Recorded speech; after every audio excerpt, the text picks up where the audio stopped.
Hey everyone, this is Summer Danae and I'm going to show you guys how to make a coaster. I'm going to be using 100% cotton. Got this stuff at Walmart. It's pretty awesome. It also comes in really large cones. You can find other cotton at Michael's, Joann, Hobby Lobby. They have their own line. It's great. You want to use cotton for coasters because it absorbs moisture, because drinks sweat. That's the whole point of coasters, is to protect your furniture from the water. Yeah, you can see there are a few holes, but the idea is to have the project be the stitches be so small that the moisture won't get through.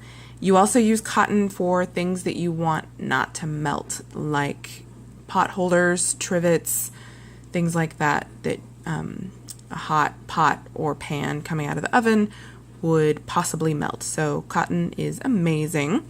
Let's go ahead and get started. My other video that's on YouTube as well shows you how to do the magic ring. I'm going to go ahead and go through this pretty quickly because I like to keep my videos short. I wrap it around my fingers twice. I like having the 2 loops so it's extra secure. You're going to go in and pull up a loop and you're going to chain 1. Okay, and now we're going to do 6 single crochets into our ring. The projects that are in the round with 6 singles with single crochets, the number is 6. So to do a single, go under, yarn over, come back out, yarn over, pull through 2. Go in, yarn over, come back out, yarn over, pull through 2. Go in, yarn over, come back out, yarn over, pull through 2. 4, 5, 6. Let's double check. 1, 2, 3, 4, 5, 6. Perfect. I'm going to put a stitch marker in the first one, and I'm going to put a stitch marker in the last one. And I'm going to make this loop extra big so he doesn't get lost. Now I'm going to tighten up my ring. I'm going to scooch all my stitches together.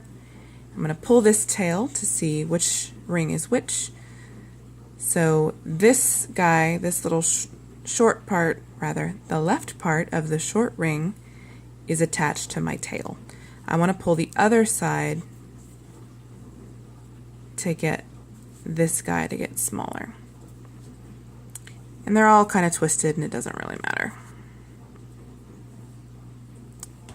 But maybe. Okay.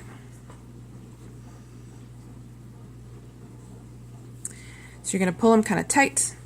Now you're going to pull your tail to tighten up the last one. So now these stitch markers show you what's what. This magic ring is great for hats. It depends on what you're doing, if you want to work in a spiral or if you want to join here with a slip stitch and then chain and do another round, join, chain, keep going. For toys, you're going to want to work in a spiral so you don't have that seam going up the back. So this blue guy told me where my first single is. So for this project, we're going to do round 2, we're going to do 2 singles in every stitch.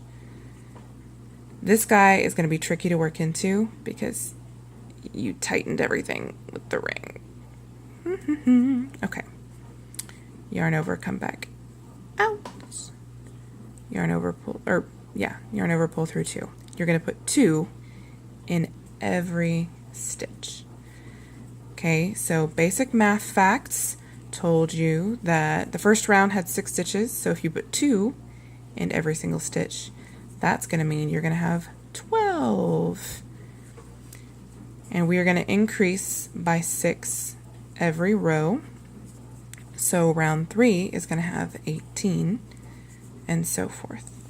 So each stitch is going to have 2 singles. Now when you come to your white stitch marker, it doesn't have to be white. When you come to this stitch marker that marked the end of the row, that's how you know that's the end of the round. So you're going to work into him to finish off your row, so he gets 2 as well.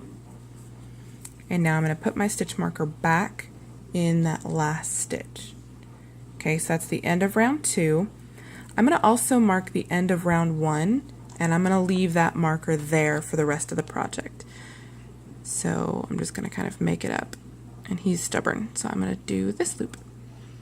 So this blue guy is going to tell me where the end of round 1 was. That way I can kind of count my rows and know where I'm starting from.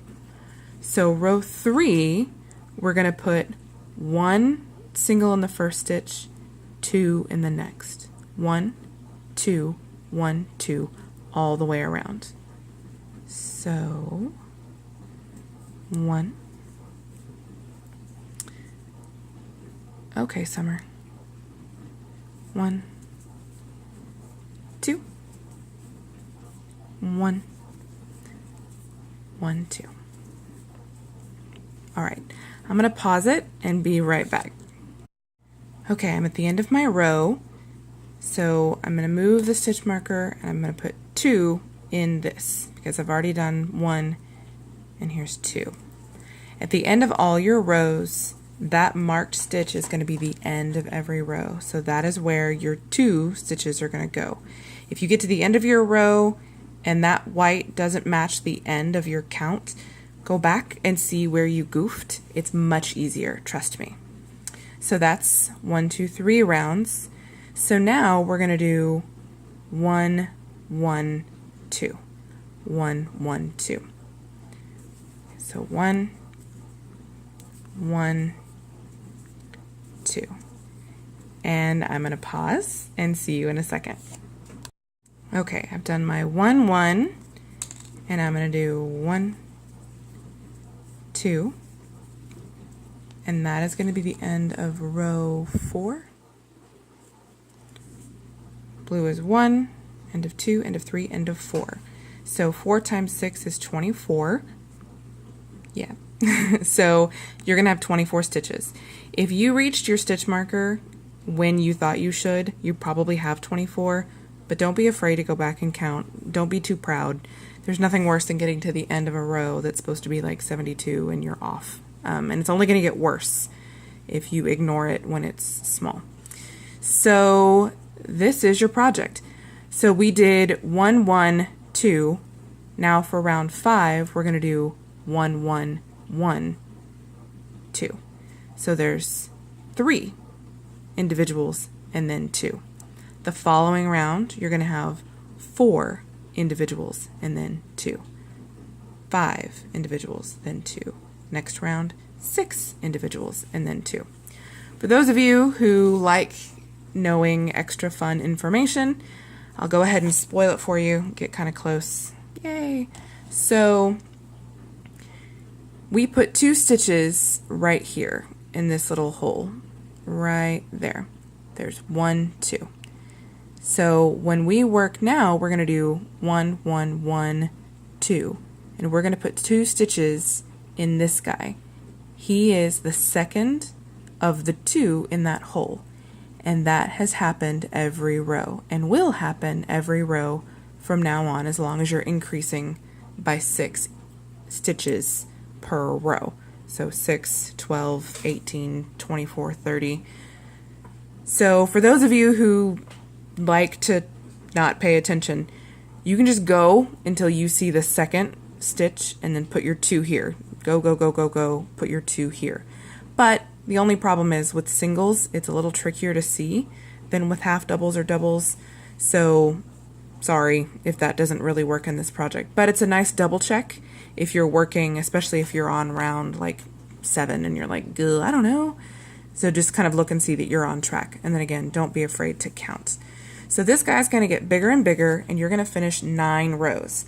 On row 9, you're going to go 7 individual stitches and then 2. 7 individuals, then 2. So,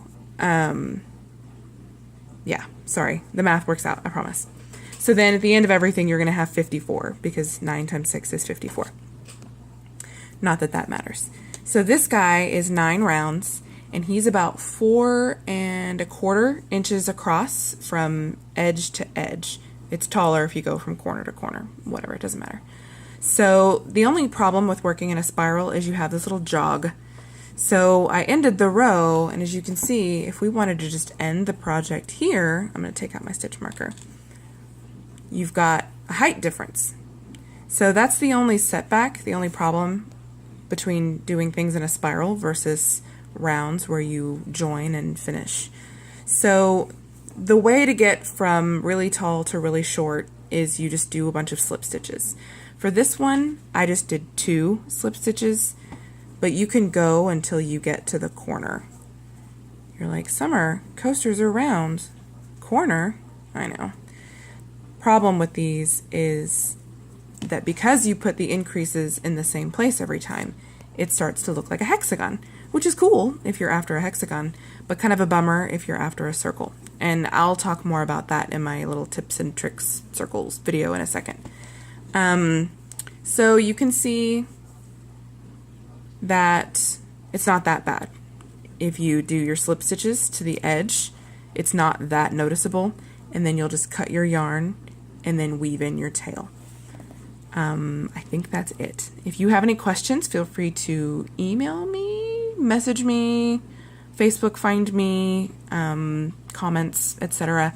if you have any questions, but hopefully that will get you some pretty cool coasters. And also check out my magic ring video and the video on a few tips and notes and tricks, extra things for people who want to know just a little bit more. All right, I'll see you in a second. Thanks. Bye.